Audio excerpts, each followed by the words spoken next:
everyone, welcome back again to this live section. Thank you so much for being with me again. Now, do you remember when I told you about Benue and Plateau? I said Fulani herdsmen, under the guise of nomadic grazing, we are targeting those lands. People doubted, but what happened? It came to pass.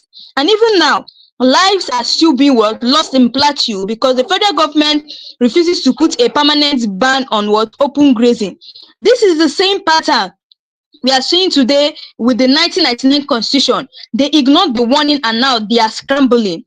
Nnamdi Kanu spoke years ago about the unitary structure of Nigeria. He said, this is what Nnamdi Kanu said. He said, decentralized unitary structure enabled by the 1999 constitution is responsible for the marginalization of certain regions, especially the Southeast. Since 1970, it has perpetuated injustice and blocked national progress. And now look at what the so-called leaders are proposing in the constitutional review.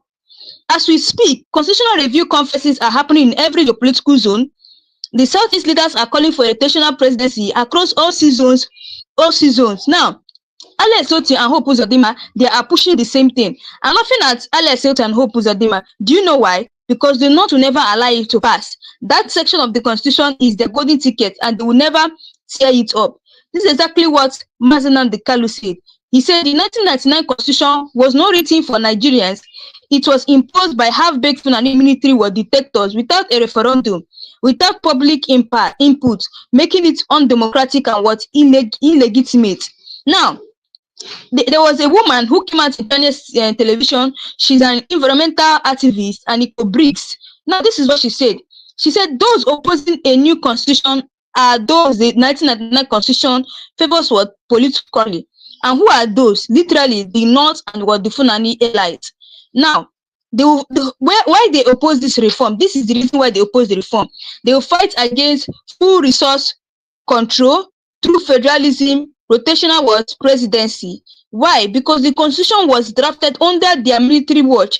They wrote it to favor themselves. When the landlord writes the rent agreement, don't be surprised when the tenant always loses. Just look at the evidence. 300 billion allocated for immigration purposes. Not a single naira reached the census. Almost half was spin-offed. This is the same system the 1999 constitution protects. This is exactly why Cano called it a criminal document. Now, the Southeast leaders want rational presidency and a return to a true federal system. But do you see the irony here? These are the same things Nnamdi Kanu has been shouting for years. They are implementing his vision, but they won't credit him. They are using his blueprint while keeping him locked away. This is the truth they fear. That Nnamdi Kanu has been right all along. Everything he warned about the unitary structure, the northern dominance, the illegitimacy of the 1999 constitution is not being exposed. That is why they are running scatter with these constitutional reforms. But until the foundation is torn down and rebuilt by the people with a real referendum, nothing is going to change. So I ask you, if the government is not pushing the exact reforms Kanu demanded, does that mean his detention is not about justice, but about silencing the truth? Now, I want you guys to actually drop your thoughts below. Do you think this constitutional review will succeed, or will the Northern vote crush it again? Because you know one thing with the Northerners, they feel that, because they are large in number, and because they feel that every of their votes, anytime is election time, they are always winning. That is what they are always thinking. So they're not only that's why you see a Northern man coming to beat his chest and tell you that a Southeast man cannot be a president. They'll confidently beat their chest and they'll tell you that a Southeast candidate can never be president because they feel that the 1999 constitution is favoring them. Now, the constitution was never voted for. Stress that the 1999 constitution was never subject to a public referendum. It begins with we the people, but Nigerians have never had a say. How can a document claim to represent the people when the people never signed it? Now, military origin equals to the Northern control. The constitution came out of a Northern dominated military regime. Names of key generals involved can be highlighted to show the bias. It centralized revenue and political power deliberately to benefit the North. Now, rotational presidency is a temporary fix. Kanu argue that without restructuring the foundation, rotational presidency is just sharing a broken chair. Through federalism, not talking power rotation, is the long-term solution. Now, resource control show how the current constitution takes oil well from the Niger Delta and distributes it through a federal allocation system dominated by the North. Tie this to what Agri-Bricks said. She's an environmental activist and her call for fairness. Now, the census funding scandal, dive deeper, 300 billion for immigration and census, yet nothing reached the grassroots. But this is the question. If this is how they handle something as basic as population data, what will happen with constitutional reform funds? What will really happen? Now, Cano's prophecies are coming through. Let me list examples of Cano's prophecies. Plateau and Benue open grazing crisis. The federal government's quiet push was for reforms. The northern resistance to restructuring. Now, Mazi Nnamdi Kanu told them, you guys need to change this 1999 constitution. It was only drafted for a particular group of people. It was never drafted for the southeast. It was only drafted for the Fulanese and the northerners. That was what Mazi Nnamdi Kanu told them. And now we keep asking ourselves, Mazi Nnamdi Kanu said a lot of things. He talked about the fact that the people who wrote this constitution, they didn't even see the four corners of the university. They didn't see the four corners of the university are the people who came and wrote this kind of thing. That's what Mazi Nnamdi Kanu said. And you know, when he said this, when he said it's me, I wasn't surprised because I know that the people that wrote that constitution, they did it for a purpose. They did it because they actually want, you know, they want a particular group of people. They want a particular group of people to be enjoying this constitution alone, which are the northerners. And that's what we see today. The northerners are not afraid of anything. They'll beat their chest comfortably and tell you that who are the Southeast? They can't even be the president of Nigeria. Who do they even think they are? That is just it. That is just it. So now the Kanu's prophecies are not coming to pass. And examples of them is the Plateau and Benue open grazing crisis. I remember when Mazi Nnamdi Kanu warned them about open grazing, that they should, you know, close this open grazing of a thing. But guess what? The northern senators, they opposed it and said that open grazing would continue in Nigeria. The federal government quiet push reform, and also the northern resistance was to restructuring.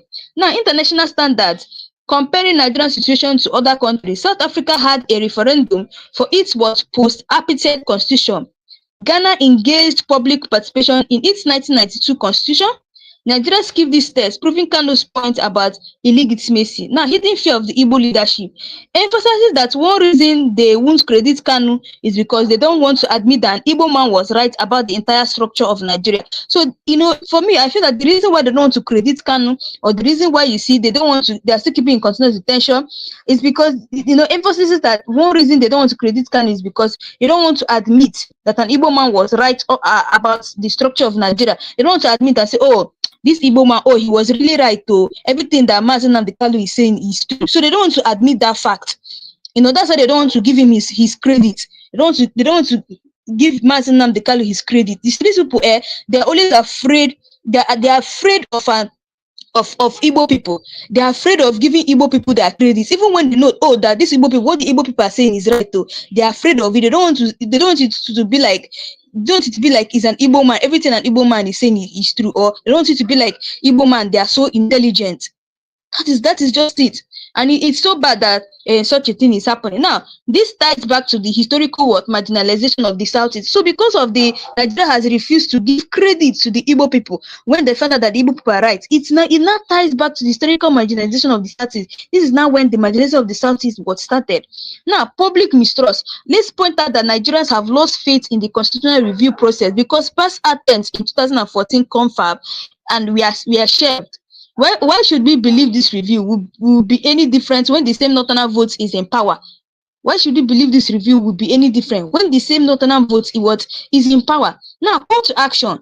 Urge viewers to demand a people-led referendum and not what just cosmetic amendments until Nigerians themselves decide the terms of the union. The country remains trapped under a document written to serve a few. Now, until Nigerians themselves decide the terms of this union, this country remains under a trapped document that is meant to serve few people and not too many people. This is what that Nigerian constitution, this 1999 constitution is all about, which Mazi Nnamdi Kanu has been shouting for so long.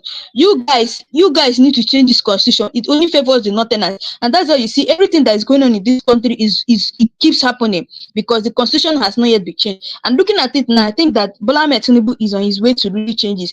And now, the people lie. The 1999 constitution starts with the people of the Federal Republic of Nigeria, yet Nigerians never voted on it. Kanu called it the biggest fraud in Nigeria history because it claims legitimacy from people we had no voice in its creation. How it protects corruption. The constitution grants this is how this 1999 constitution protects corruption. I want you guys to just listen carefully and know. Also, don't forget to please drop your comments below and also share this live. And also, if you know you're new to this channel, please subscribe and please stay with me to the end of this live. So I'll be telling you guys how this 1999 constitution is protecting corruption. So listen carefully, guys. The constitution grants sweeping immunity to sitting governors and also president. This makes it a shield for corruption, especially for those favored by the world's current structure. Tie this to the 300 billion immigration census scandal. Now, Northern South political bargaining highlights how every attempt to amend the constitution ends in a North-South trade-off, not in what genuine or reform. It's not about Nigeria's future, it's about political chess for those in power. Now, Kano's call for referendum emphasized that Kano has always said the only solution is a people-driven referendum. Amendments would work if the foundation itself is illegitimate. Now, international eyes on Nigeria point out that international organizations have criticized Nigeria's centralized structure for stifling development and fueling ethnic tension. This aligns with Kano's argument years ago. Hidden agenda behind the review. Question why the government is rushing reforms now. It is to appease international bodies. It is to claim rising agitation in the southeast and south-south, or is it a way to appear proactive while protecting northern dominance? Now, historical proof of bias. Mention how past commissions, recommended the structuring and were being ignored. Each time, northern politicians blocked key proposals like resource control and true federalism. Now, economic angle. This shows how the constitutional review allocation formula keeps the southwest flowing, the southwest flowing north, while underdeveloping the producing regions. Can you argue this economic imbalance is a form of modern colonialism? Why they fear a new constitution? I'll be telling you guys why the Nigerian government they fear a new constitution.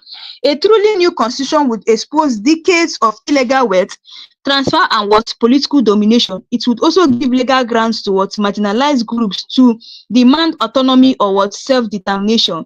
Now, public awakening points out that more Nigerians are now realizing the 1999 constitution is the root of the problem.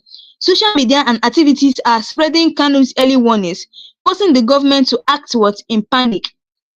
So, you know why they fear this new constitution? They feel that a new constitution would expose decades of illegal wealth transfer and political domination. They feel that, if this new constitution come out, it's going to make us, it's going to expose a lot of things that we've been doing. So that's why, they are fearing that new constitution.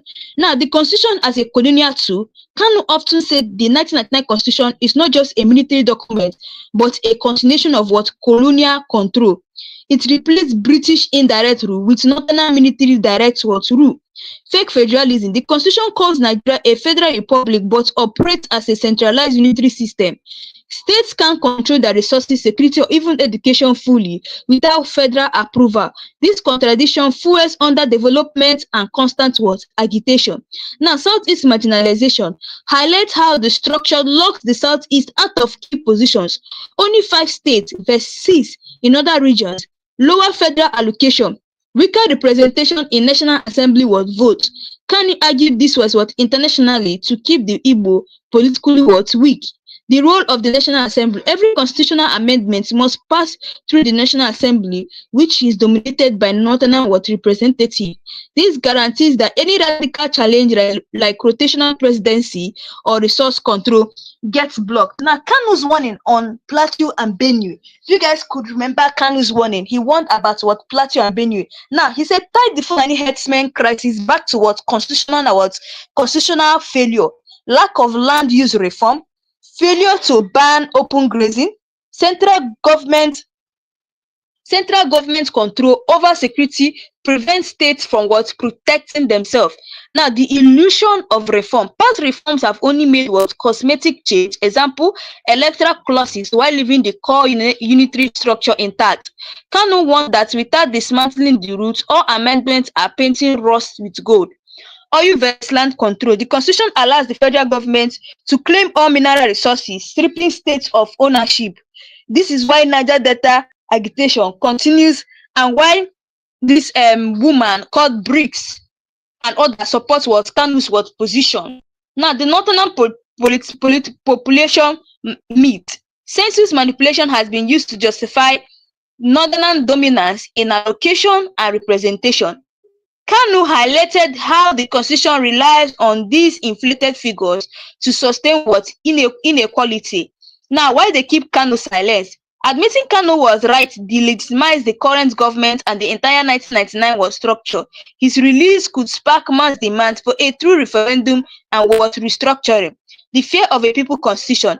A new people-driven constitution could require public input from all regions, a referendum, transparency on revenue sharing, and security control. This would dismantle the northern political monopoly overnight, which is why they resisted. So the reason why they're resisting this new constitution is because they feel that this is going to dismantle the northern political monopoly overnight. It's going to dismantle their political monopoly overnight, and this is the reason why you see they are trying all their best to resist that new constitution. Now, the fraudulent preamble, the 1999 constitution starts with we the people. You know, that 1999 constitution is starting with we the people, yet it was never subjected towards a referendum. Cano called it the biggest constitutional scam in Africa because Nigerians never agreed to it. The hidden agenda of 1999.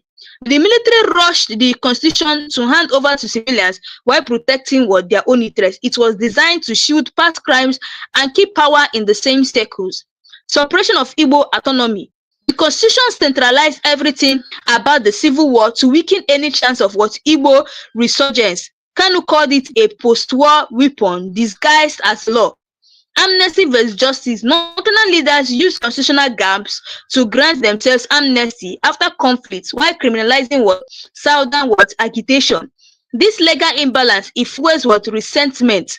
Now, Kanu on economic sabotage. Kanu argued that the constitution turns producing states into beggars by forcing them to take crumbs from their own table.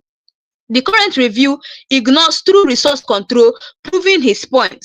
Now, the rotation debate trap. Even if rotational presidency passes, the constitution still centralizes power in Abuja.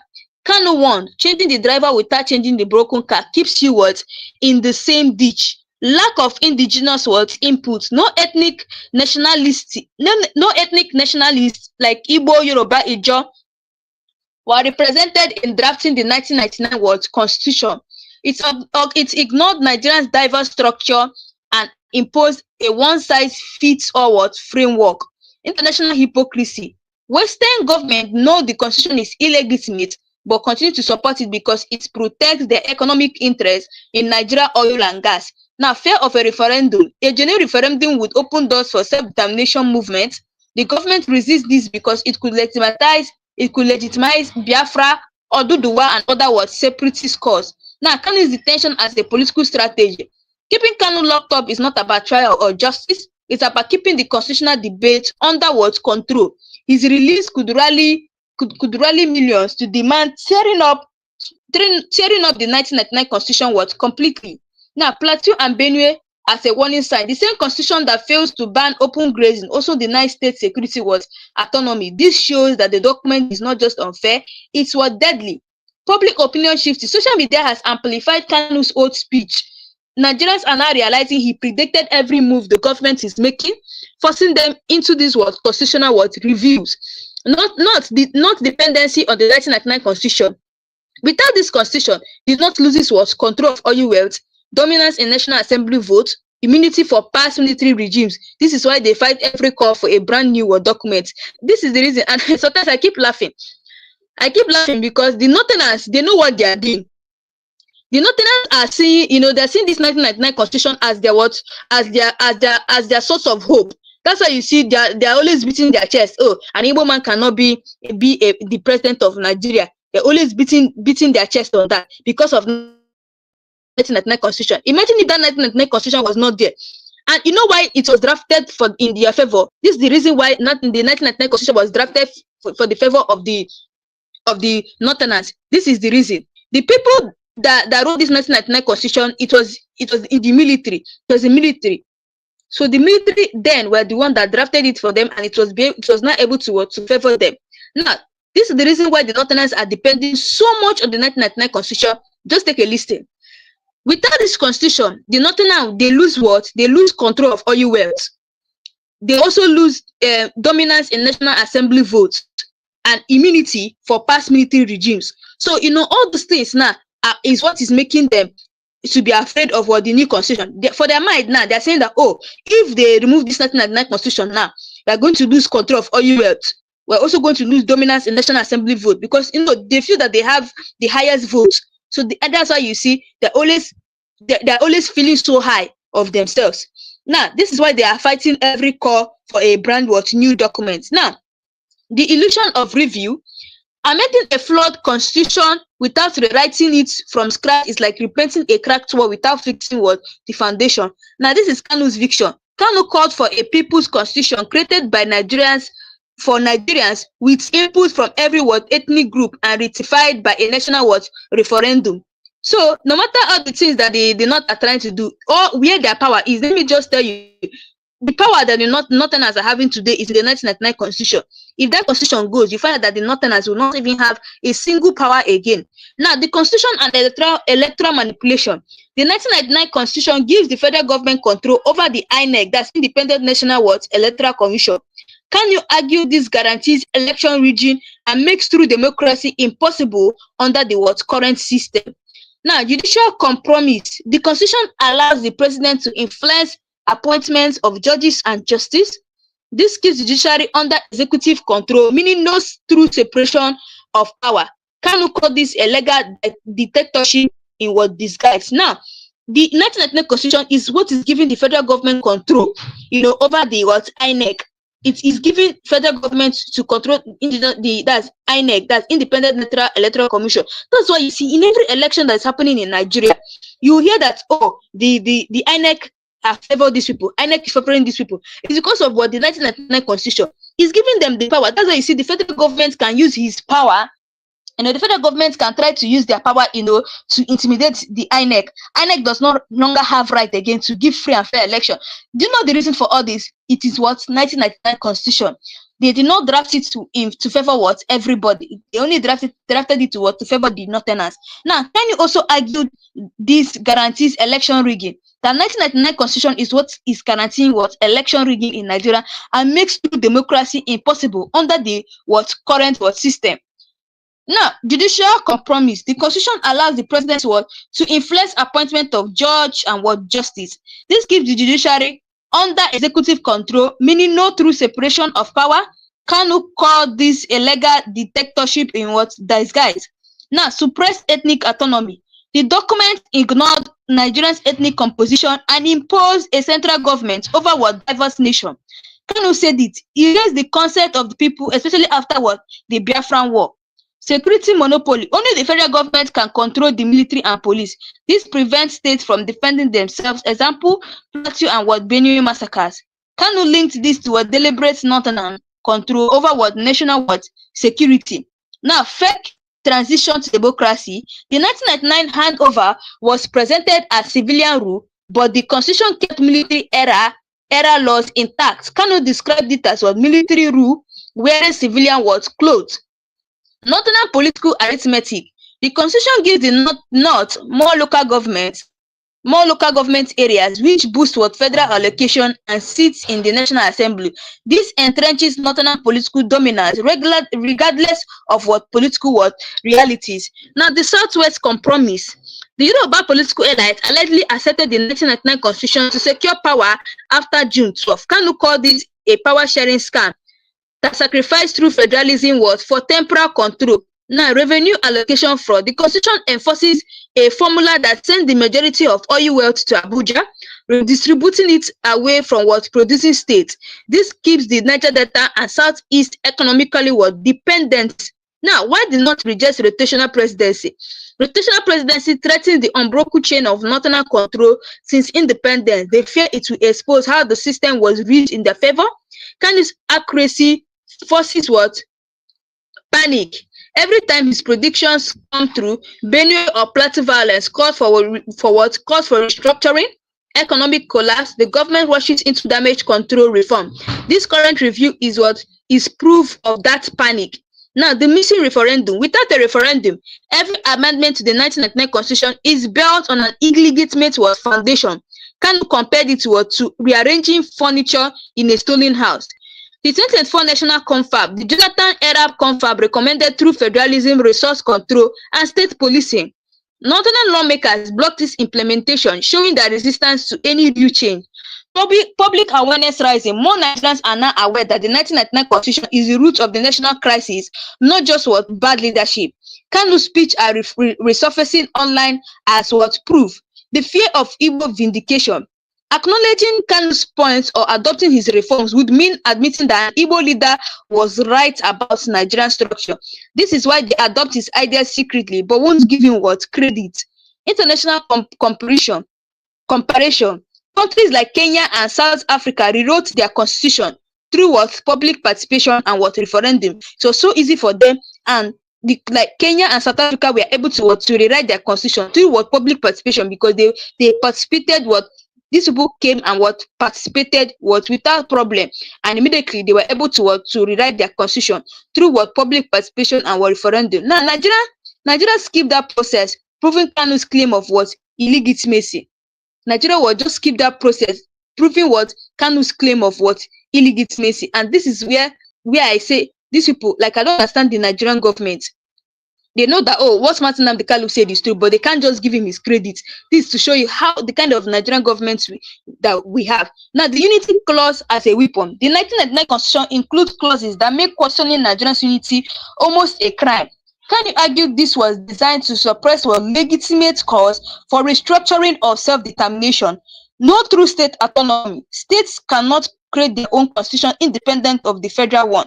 Kanu said this turns governors into federal appointees in disguise instead of true leaders of their regions. Local government manipulation. The North created more local government area during military rule, giving them permanent advantage in revenue allocation and federal appointment. This structure imbalance is locked into the 1999 constitution. Oil producing states exploited. The constitution grants only 13% of derivation to oil producing states, while Abuja controls the rest. Can we call this economic slavery wrapped in law? Censorship through law. The constitution gives the federal government power over broadcasting and media regulation, allowing censorship of voices like Kanu. This is why IPOB messages are often blocked or labeled hate speech.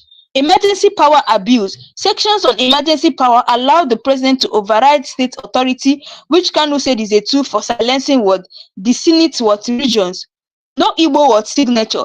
Point that no major Igbo leader or representative signed off on the 1999 constitution during its drafting. Kanu called it a contract written in our absence to bind us in chains. Public opinion surveys. Several polls shows over 70% of Nigerians believe the 1999 constitution needs to be replaced and not amended. Can you argue the same years ago, proving public sentiment is catching up to his vision? First, federal character principle. The federal character clause was supposed to guarantee fairness, but instead entrenched ethnic quotas, allowing mediocrity and political favoritism. Now, state policing debate. The constitutional blocks through state policing, forcing states like Benue and Plateau to depend on a federal security structure that ignores their realities. Kanu linked this directly to the Fulani herdsmen crisis. Suppression of indigenous rights. The constitution does not recognize indigenous nationalities, only citizens. Kanu said this was deliberately to erase ethnic nations and their right towards self-determination. The international legal standards violated. The lack of referendum violates UN standard for a constitutional legitimacy. This makes the 1999 constitution vulnerable to international legal challenge. Confab reports gathering dust from 2005 to 2024, 2014. Multiple national conferences recommended overhauling the constitution. The northern political allies consequently shelved those reports to maintain control. Kanu called for public ownership. Kanu insisted a constitution must belong to the people, not to the government. The 1999 constitution belongs to the cabal and not Nigerians. And you guys know the cabals I'm talking about. The cabals are like the Funanis and the people who, you know, the cabals are what the Funanis and the people who are against who are against justice in Nigeria. Now, fear of China reaction. A new people-driven constitution could trigger calls for restructuring in other African countries with colonial era constitution. Some allies fear Nigeria becoming the spark for wider region. So I tell you guys that Mazi Nnamdi Kanu has been telling us that everything that is written in that 1999 constitution is just to favor a particular region. Is just to favor a particular region. And we've been hearing that it was the military that wrote that 1999 constitution. That is what we'll be hearing, that they're the ones who wrote that 1999 constitution. And it's so bad that these people are actually, that 1999 constitution is just to favor the northerners. I'm telling you guys the honest truth. It's just to favor the northerners. And that's why you see the northerners, they're always proud of themselves. They always come out and tell you, oh, an Igbo man can never become the president. And there's nothing you can do about it too. They'll tell you an Igbo man can never become the president. And exactly what they said is what is coming to pass. That Igbo man cannot become the president just because they feel that 1999 constitution is in the favor of them. I feel so sad. And that's why you see, Mazi Nnamdi Kanu is saying, whether they like it or not, they must rewrite that 1999 constitution. It is that 1999 constitution that is giving rise to the open grazing law in Nigeria.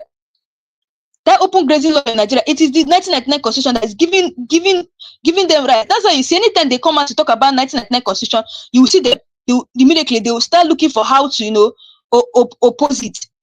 They will start looking for how to oppose it. So this is what Mazi Nnamdi Kanu said. He said, unitary structure and marginalization. Kanu asserts that the centralized unitary structure enabled by the 1999 constitution is responsible for the marginalization of certain regions, particularly the Southeast since 1970. He claims it facilitates an unworking unitary structure that prevents national progress and perpetuates injustice, particularly against the Igbo people. So you guys heard what he said. He said, Kanu is saying that, you see that 1999 constitution, it is what is causing the marginalization of the Igbo people. That is what is causing the marginalization of the Igbo people. Now, Kanu also went on further saying, Kanu has criticized the constitution for enabling systematic issues, such as allowing unqualified individuals to contest high offices. Now, example, the presidency without proper vetting. As he claimed in a 2019 post, he also suggested it was crafted to favor certain groups, particularly the Fulani, and to establish Nigeria as a Fulani Islamic state.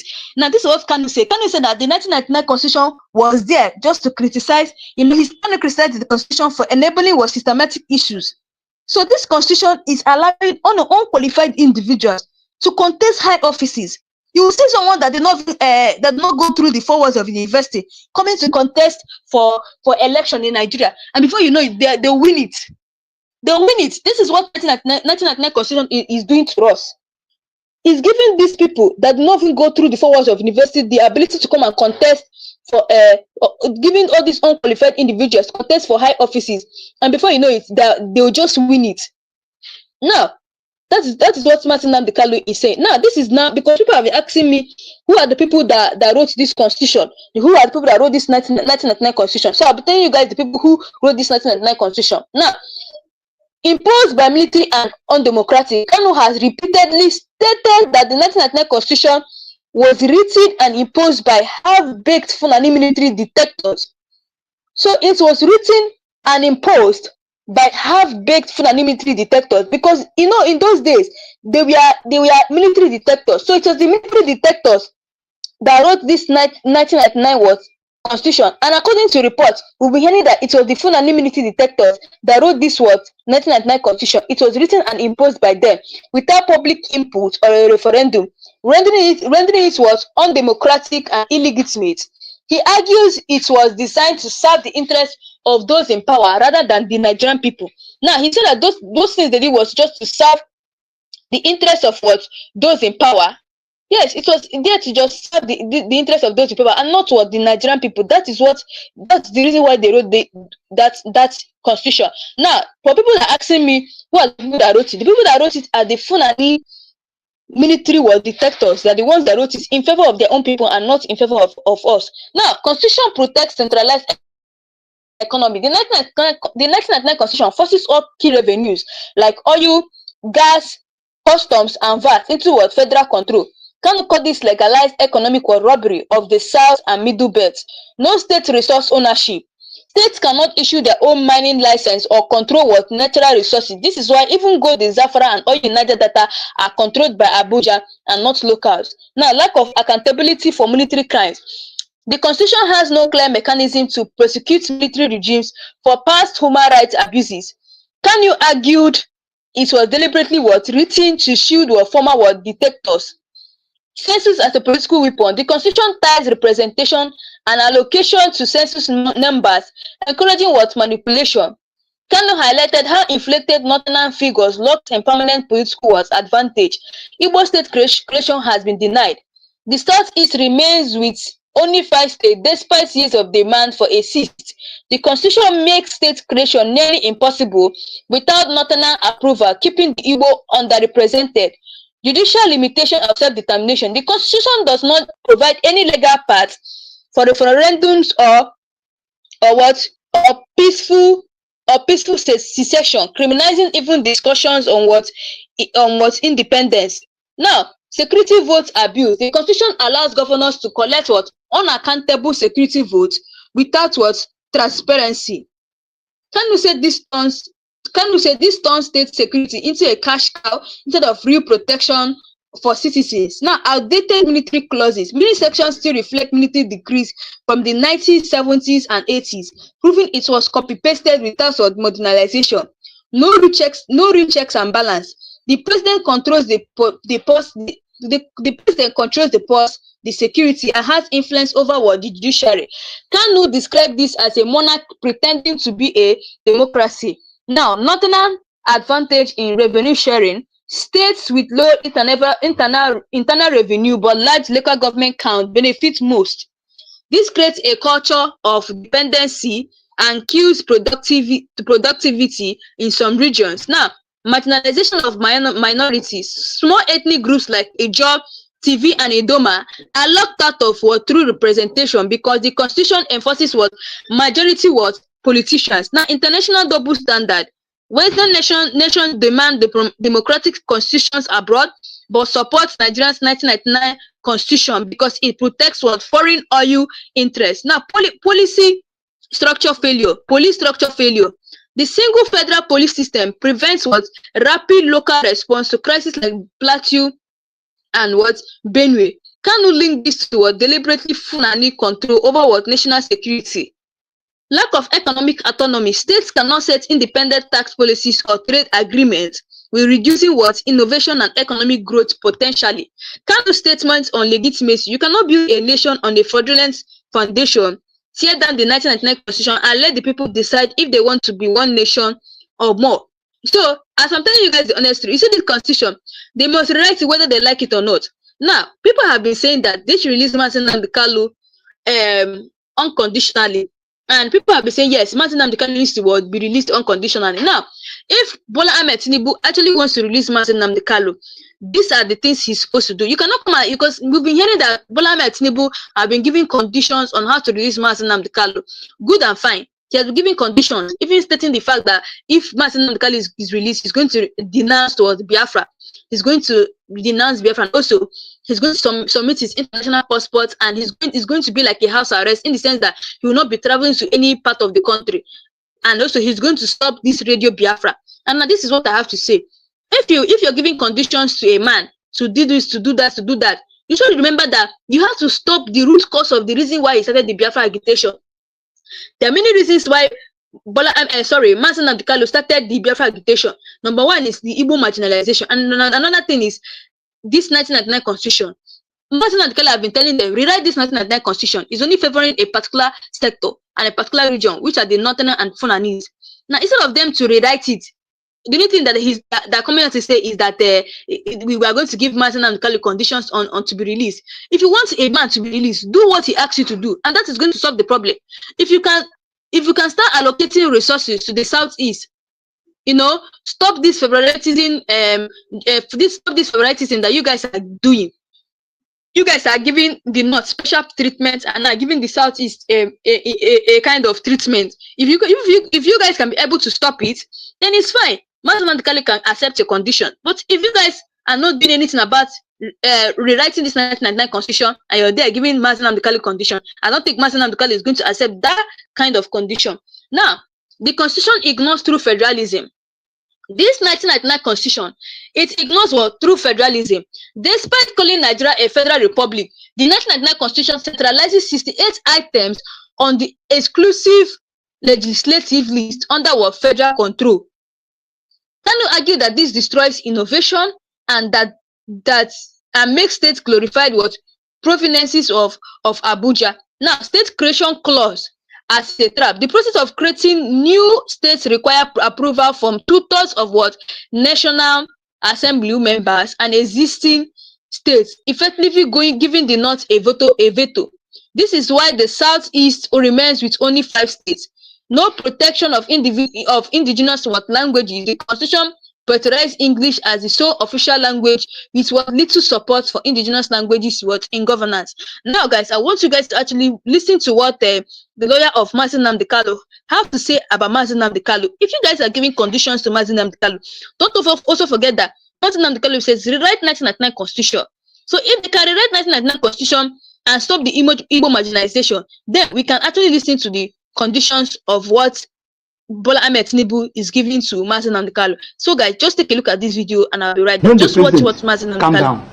The reason Nnamdi Kanu, have a discussion with him. You have been having a discussion with bandits and the so-called repentant Boko Haram. Tell me the offense of Nnamdi Kanu, because he's agitating for self-determination, which is his own constitutional fundamental rights granted to him by the Constitution and the law. Well, the government's angle is not because of the agitation, because they know that everyone has a right to agitate. But they said the way he was going about it, like and then people were being incited. Well, that's even not what I'm What of the wife of the president incited people during the election? The wife of the president, he incited people that Igbo should go. What of the one Oba of Lagos said that Igbo should go and fall into Lagoon? What of those that came out and said that Igbos will not vote? If you are not voting for APC, you will not vote. What happened to them? Has anybody been arrested? That Nnamdi Kanu said something, then you now term that thing he said as is a terrorist, is a crime of terrorism. You charge him for terrorism.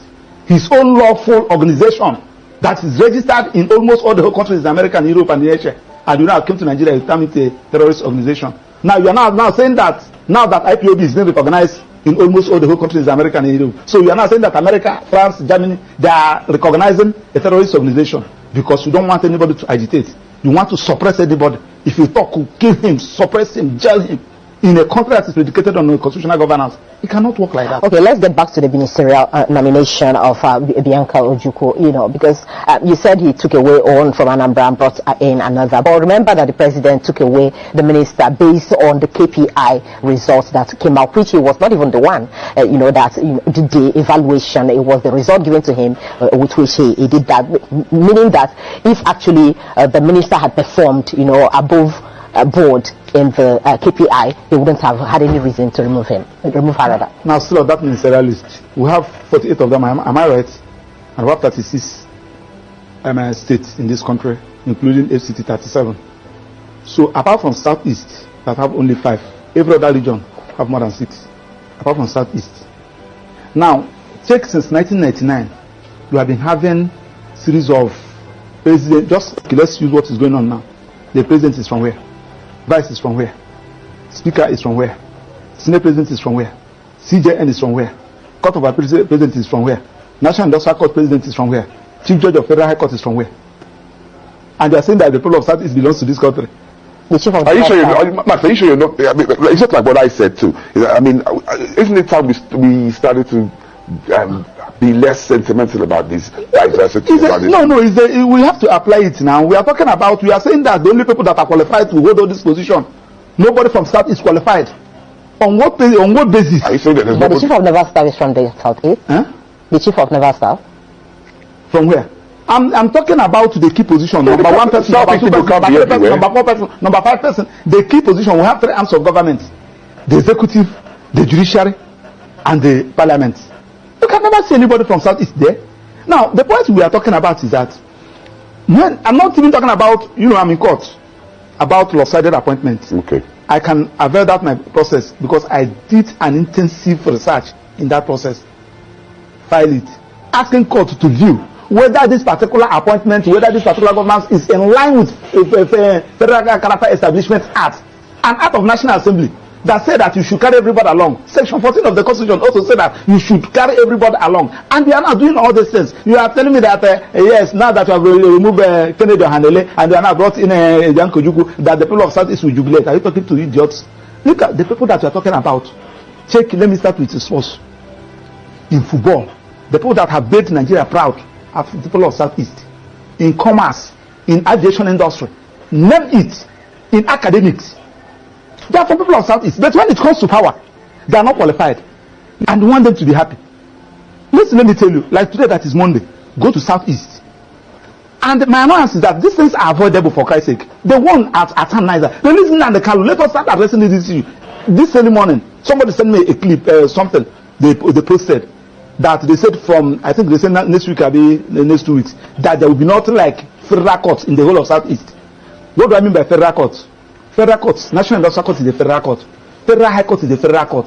Court of Appeal is a federal court. Now, the people the judges that are there, most of them are not Igbos. Majority of them are not Igbos. How should you risk somebody to go and preside in the Court of Appeal or the Judicial Division, Oka Judicial Division, Enugu Judicial Division? How can you appoint somebody to go and preside in Federal High Court in the Southeast, National Industrial Court in the Southeast? And we are not even thinking about all this, and the judges are not even thinking about So the point we are talking about is that when there is a problem, look for a solution.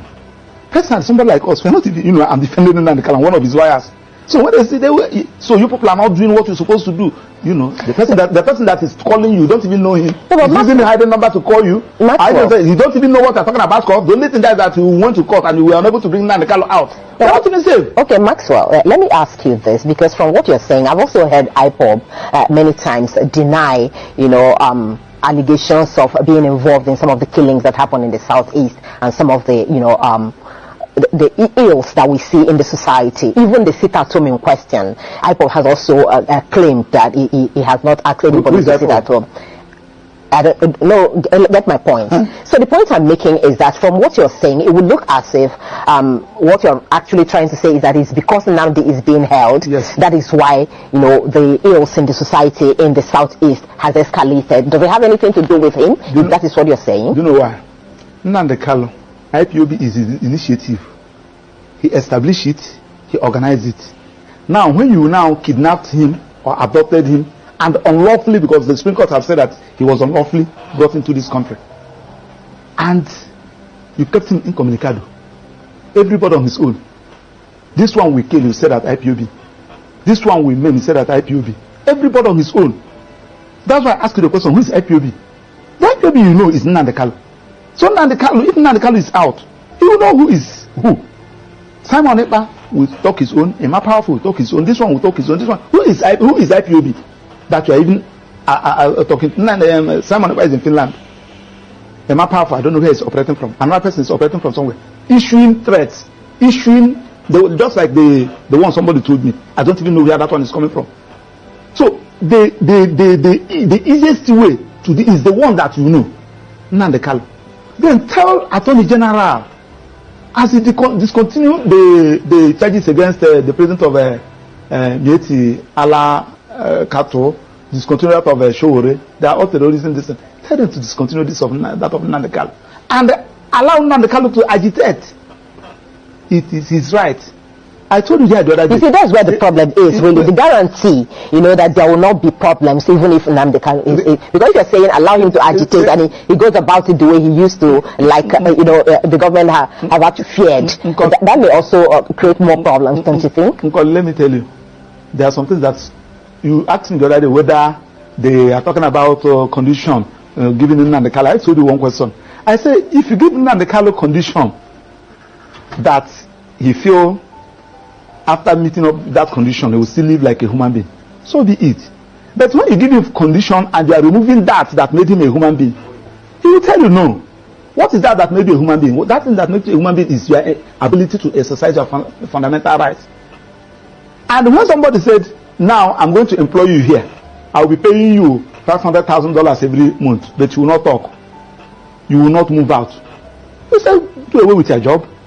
When somebody said, I'm going to release you, but I'll cut one of your hands, say no. The agitation for self-determination is a fundamental right. And if you people fail to understand it, I can agitate that I need the Republic of Maxwell. Yeah. It is my right. Anybody can agitate. I don't even need crowd to follow me. It is when you now feel that you have gotten the necessary, need the necessary qualities, then so be it. It is now left for the president who believe in democracy, who believe in government of the people by the people, to apply an initiative. What is the initiative? Release the person. Start addressing all those issues that gave rise to this agitation. It has been there. Uwazirike was agitating during Obasanjo. A lot of people were agitating. So now that you have arrested, you come down Uwazirike that time. Nnamdi Kanu came up. Now that you have arrested Nnamdi Kanu, Simon Ekpa is there. I think this data from Ned Nwoko was telling you that even if you arrest Simon Ekpa today, another Simon Ekpa will come out. So the issue there is that address all those issues. Right. So for you, it's not about ministerial appointment. No. That one. Okay, that is a complete distraction. That shouldn't even come in. Okay. After turning in now, let Bianca come and address the Igbos in Enugu. All right.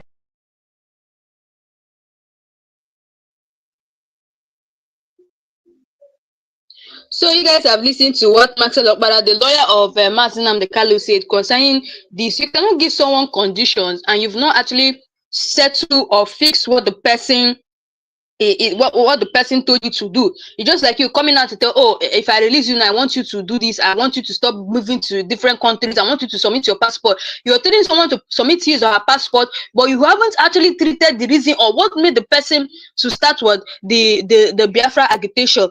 So guys, I want you guys to please type in the comment section, free Nnamdi Kanu, and also say justice delayed is not what justice denied, because we're actually using this platform to also advocate to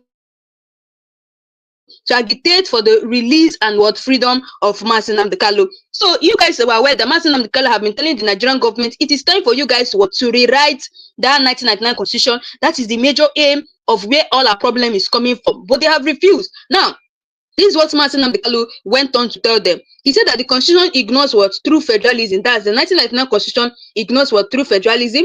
Despite despite calling Nigeria a federal republic, the 1999 constitution centralizes 68 items on the exclusive legislative list under what federal control. Kanu argued that this destroys innovation and makes states glorified province of Abuja.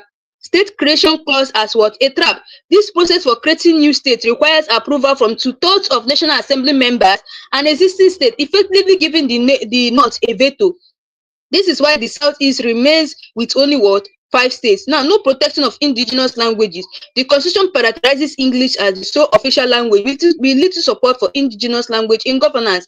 Kanu linked this to cultural erasure of what ethnic what nations. Now, weak local government autonomy. Local government depend on state government for funding, but the federal government controls what the structure. This double layer of control creates corruption, what and inefficiency. Now, electoral dispute limit. The constitution sets restrictive time frames and technicalities that makes it almost impossible to overturn which what election.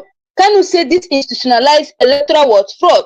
No secular guarantee. Though Nigeria is officially secular, the constitution allows state involvement with religion indirectly. This has fueled religious tension and favoritism. Now, central bank autonomy illusion. The constitution allows the president to appoint the CBN governor, creating political influence over what monetary policy. Kanu called it economic power in the hands of politicians and not professionals. Lack of citizen participation. Nigerians have no direct mechanism to propose amendments or initiate constitutional change. Only the National Assembly can. This stops ordinary citizens out of shaping the nation's legal framework. Now, immunity abuse. In section 308, it provides blanket immunity for sitting governors and the president, protecting them from prosecution. Can you argue this creates a class of untouchable politicians? Now, absence of human rights enforcement. While the Constitution lists fundamental rights, it offers weak enforcement mechanism, allowing abuses to go unpunished. Military legacy in governance. Many decrees for military rule were simply constitutionalized without public debate, embedding authoritarian structures into a supposed democracy. No true official federalism state relies on monthly allocations from Abuja instead of controlling their revenues. This kills competition and innovations among states. Now, environment neglect. The constitution has no strong provisions for environmental justice or oil spill reparations, leaving Niger Delta communities vulnerable. Security centralization and violence. Only the president can authorize military deployment, leaving states like Benue and Plateau defenseless during attack. Cano called this state-sanctioned helplessness. Kano's consistency. Over the years, every point Kano made about illegitimacy and bias of the 1999 constitution has been validated by events, forcing even his critics to adopt his language during reforms. That is one thing. Everything that Mazi Nnamdi Kanu said over the years about 1999 constitution, that is actually what we are seeing in Nigeria today. Like, it's happening in our eyes and we happens to us. This is the effect of 1999 constitution.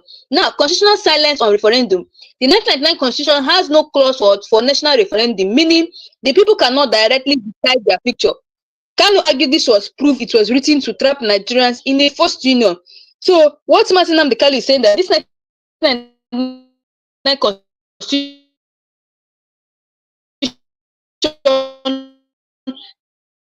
that was written by Fulani military dictatorships, that it was written to trap Nigeria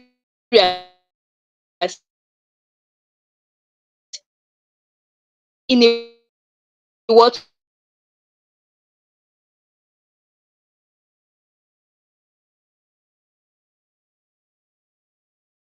embodies the Land Use Act of 1978, which vests all land in the hands of the governor on behalf of the federal government. Kanu said this was designed to take ancestral land from indigenous people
So I'm going to be actually taking some comments from here. I want to actually be listening. Let us read what people are saying here. So the first person said here, I like this truth that is being exposed there. Honestly, the thing that many Nigerians don't know is that the truth has been exposed. Like, they have not been able to tell us what the 1999 constitution is all about. You know, we thought it's just a normal constitution, but it is not. It's a constitution that a lot of evil things are happening in Nigeria. No wonder the North are always so proud of themselves. They can beat their chest and say, oh, an Igbo man can never be the president of Nigeria because of 1999 constitution that was drafted to them by a Fulani military dictatorship. Now, the second comment here says, please, do you search on who led the 1999 constitution and who wanted the regional system of government? You can then come out and apologize. Now, the second person here says the National Assembly, the Judiciary, the Electoral Commission, and security agencies are controlled by the presidency, and that's why the country is going down and backward. Exactly. The National Assembly and Judiciary and the Electoral Commission and the security are controlled by the presidency. And that's why you see the country is going down and backward. And that's why you see the federal government is not the ones that are controlling they're not controlling INEC. And that's why you see there are a lot of rigging when it comes to elections, there are a lot of rigging. Now, okay, someone said, what's the effect of Mazi Nnamdi Kanu that he still remains in DSS custody? And this is what people have been asking. Mazi Nnamdi Kanu never committed any offense because they've wondered that, oh, Mazi Nnamdi Kanu is someone who can be able to speak, is someone that is going to cast them, all the evils that is happening to them. That's why they were trying all their best.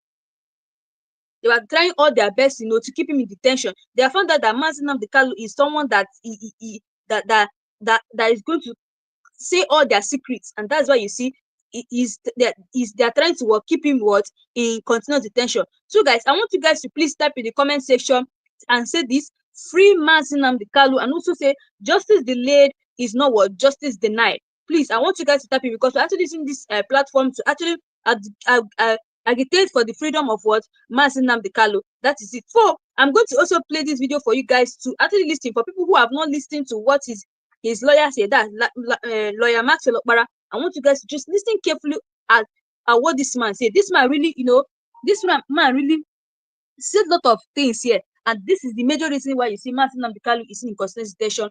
And now, for me, if you're giving Mazi Nnamdi Kanu condition, it's fine. But please, before giving him that condition, make sure that you fix everything he has warned about, because all those things he warned about is what is causing the problem in Nigeria. Guys, these are for people who have not actually listened to what Maxwell Okpara said. Listen to this, and I'll be right back. Just watch what he said. When the president calm down, the reason and have a discussion with him. You have been having a discussion with bandits and the so-called repentant Boko Haram.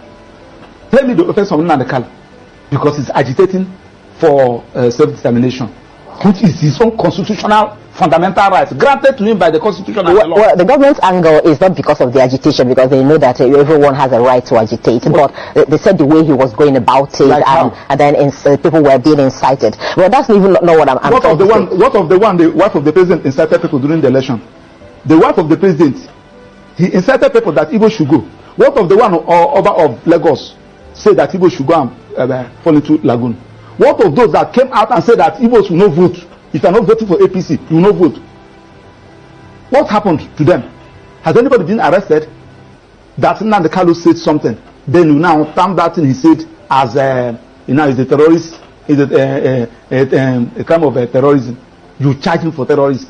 His own lawful organization that is registered in almost all the whole countries in America and Europe and Asia, and you now came to Nigeria, you term it a terrorist organization. Now you are now saying that now that IPOB is being recognized in almost all the whole countries in America and Europe, so you are now saying that America, France, Germany, they are recognizing a terrorist organization because you don't want anybody to agitate. You want to suppress anybody. If you talk, kill him, suppress him, jail him.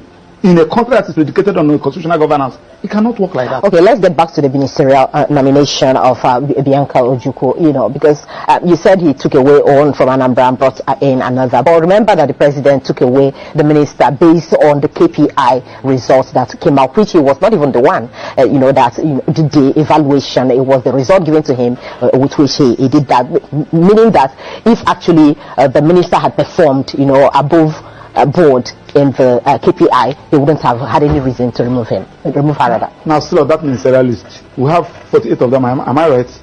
And we have 36 states in this country, including FCT 37. So, apart from Southeast, that have only 5, every other region have more than 6, apart from Southeast. Now, Check since 1999, we have been having series of president. Just okay, let's use what is going on now. The president is from where? Vice is from where? Speaker is from where?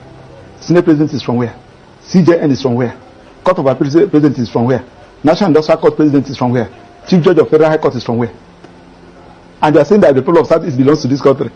Are you sure? Max, are you sure you're not? I mean, it's not like what I said too. I mean, isn't it time we started to be less sentimental about this diversity? We have to apply it now. We are talking about. We are saying that the only people that are qualified to hold on this position, nobody from South is qualified. On what basis? Are you saying that the chief of Naval Staff is from the Southeast? Huh? The chief of Naval Staff. From where? I'm talking about the key position. Number one person, number two person, number three person, number four person, number five person. The key position. We have three arms of government: the executive, the judiciary, and the parliament. You can never see anybody from Southeast there. Now, the point we are talking about is that when I'm not even talking about, I'm in court about lopsided appointments. Okay. I can avail that my process because I did an intensive research in that process. File it, asking court to view whether this particular appointment, whether this particular government is in line with Federal Character Establishment Act, an act of National Assembly that said that you should carry everybody along. Section 14 of the Constitution also said that you should carry everybody along. And they are not doing all these things. You are telling me that, yes, now that you have removed Kennedy Hanele and you are now brought in Jan Kojuku, that the people of Southeast will jubilate. Are you talking to idiots? Look at the people that you are talking about. Check, let me start with the source. In football, the people that have made Nigeria proud are the people of Southeast. In commerce, in aviation industry, name it. In academics, they are from people of Southeast. But when it comes to power, they are not qualified. And we want them to be happy. Listen, let me tell you, like today that is Monday, go to Southeast. And my annoyance is that these things are avoidable for Christ's sake. The one at Niger, the reason and the Cano, let us start addressing this issue. This early morning, somebody sent me a clip, something they posted. That they said from, I think they said next week, the next 2 weeks, that there will be nothing like federal courts in the whole of Southeast. What do I mean by federal courts? Federal courts, National Industrial Court is a federal court. Federal High Court is a federal court. Court of Appeal is a federal court. Now, the judges that are there, most of them are not Igbos. Majority of them are not Igbos. How should you risk somebody to go and preside in the Court of Appeal or the Judicial Division, Oka Judicial Division, Enugu Judicial Division? How can you appoint somebody to go and preside in Federal High Court in the Southeast, National Industrial Court in the Southeast?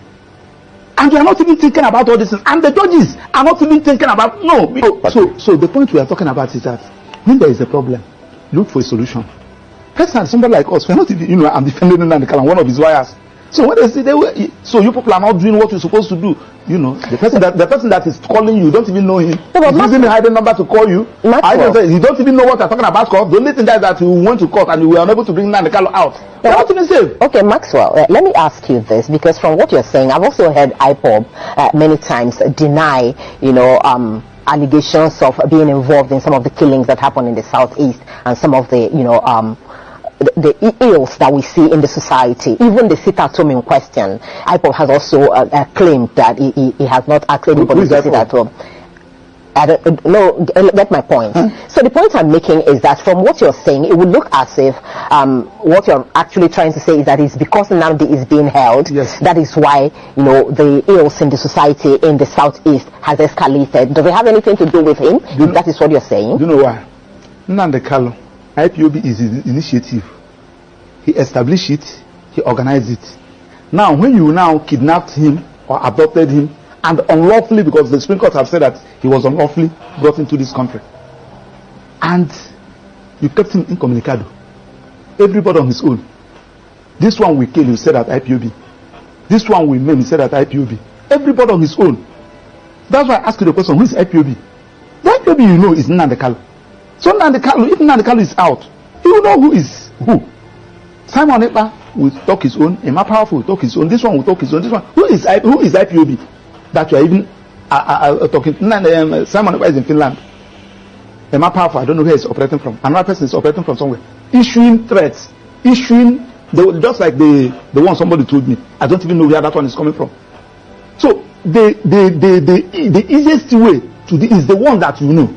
Nnamdi Kanu.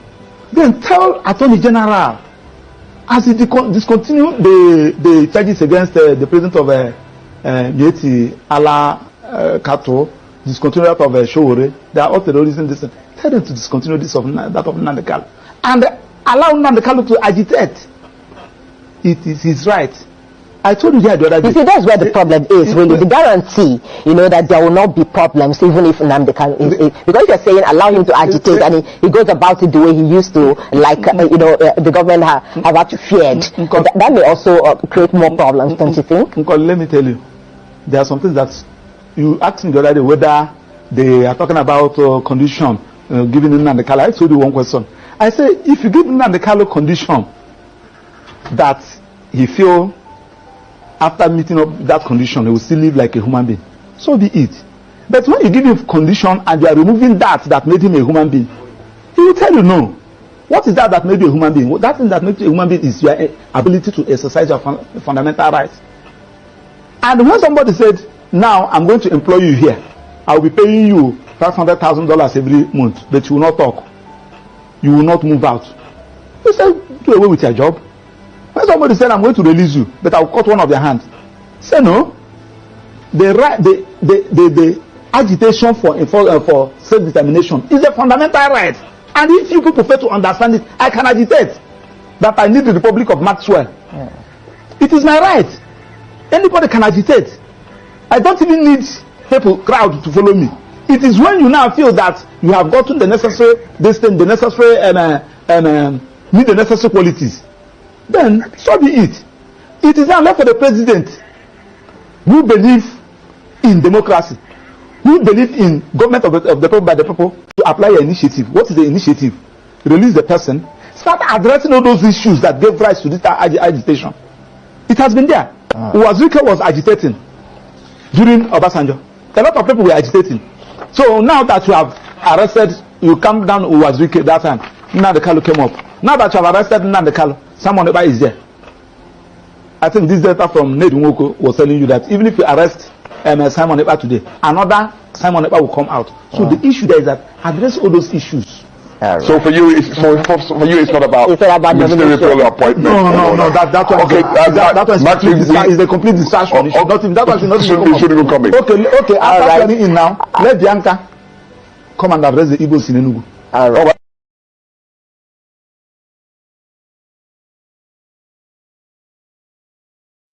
So you guys have listened to what he said, right? I'd actually played this video for you guys, so you guys will hear the wonderful speech that is coming out from Maxwell Okpara, the Lord of Nnamdi Kanu's mouth.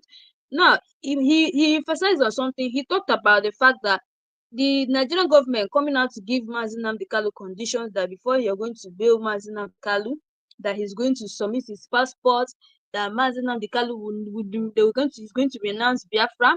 He's going to stop Radio Biafra. He's going to almost do everything. Dissociate himself with Biafra or IPOP. Now the question is, it's not bad if they give this kind of condition, but the question is, has Bola Ahmed Tinubu been able to fix the problem we have here? Like Nnamdi Kanu has been talking about 1999 Constitution, rewriting it. It should be rewritten and be amended. Yes, they should have to rewrite 1999 Constitution. The South Africa have written their own, Kenya too have written their own in a good and peaceful way. But Nigeria own is taking time. They want us to fight before they will rewrite it. We've already known the truth that this 1999 Constitution is against many regions. It's only favoring the Northerners. And that's why you see a Northerner man will do something in Nigeria, he will go scot-free. You see the Fulanis, they'll buy people, they'll kill people and they will go scot-free because of 1999 Constitution. We need to amend it. We need to amend it now. We need to amend the 1999 Constitution because from the way things are going, we cannot fold our arms. We've listened ahead to what Nnamdi Kanu says, so we cannot just fold our hands and watch all these things, Or we cannot just fold our arms and watch this country just go like that, or allow Tinubu to be using our brain or to turn us into slaves. This 1999 Constitution is for the North. They can never use it. They should, in fact, if this 1999 Constitution is only favoring the North, and that's why you see their shoulder is so high. Because they feel they have a large number of people. They feel that the Northerners are always the one winning the election because they have a large number of people. So you guys said what the lawyer said, right? We need to rewrite what 1999 constitution now. It should be rewritten. You need to rewrite it, because if they don't rewrite things will still keep going wrong in Nigeria. So it needs to be what.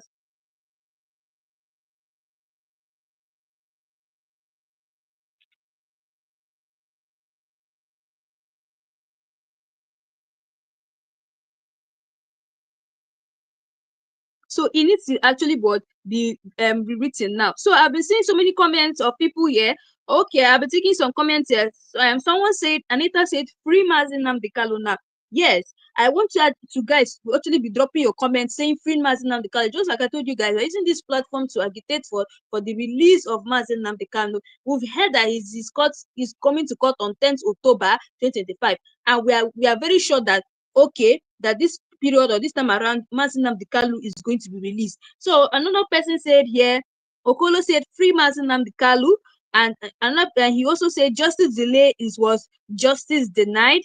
Yes, someone here said, Ama Breaking News said free Mazi Nnamdi Kanu, justice delay is not justice denied. And someone said 1999 constitution problem of Nigeria. Yes, 1999 is the problem of Nigeria. That 1999 constitution is what is making Nigeria, is what is even causing the marginalization of the Southeast, and that's why you see they're always favoring the North when it comes to, they're always favoring the North. The Northerners will do something, they will not use this, they will not judge them well. But it is other people that did that same thing that they will make sure that they punish that person. It is so unfair. Okay, so another person said, Ama Breaking News said South Africa wrote their own and Kenya too. Let's rewrite Nigeria. Yes, I heard it that South Africa rewrote their constitution, and they did it in a public, like they did it with cooperation. Same as Kenya, they also rewrote their constitution, and they did it in cooperation, and now it's favoring all of them. But Nigeria will find out that, this constitution is not favoring us, that, but they have refused to rewrite it. They have refused. So Anita is also saying the 1999 constitution should be rewritten and amended. Yes, the 1999 constitution should be written and amended with full force, because it is the problem of Nigeria. If you guys don't know it now. Anyway, guys, that's all I have for today. Let me know your thoughts below. Please drop your comment. And like I told you guys, this is something we normally do here. I would say is a kind of ritual that we do here. That in the sense that we say every time we're always saying, please type on the comment section, free Mazi Nnamdi Kanu, justice delayed is not what justice denied. It's something that we do here often, because this is actually agitating for the release of Mazi Nnamdi Kanu. So please, guys, if you know you're new to this channel, please don't forget to click the subscribe button, turn on the notification button for any latest updates on this channel. And please don't forget to actually share this live section. Share this live session so people who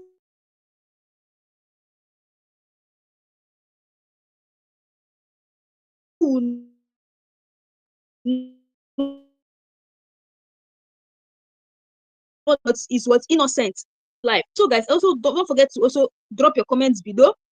And also, you guys are aware that he'll be coming to court on 10th October 2024, and I'll be giving you guys latest updates about Mazi Nnamdi Kanu, because this channel will be giving you latest updates concerning everything concerning Mazi Nnamdi Kanu. So guys, thanks for watching, and see you guys again in my next live section.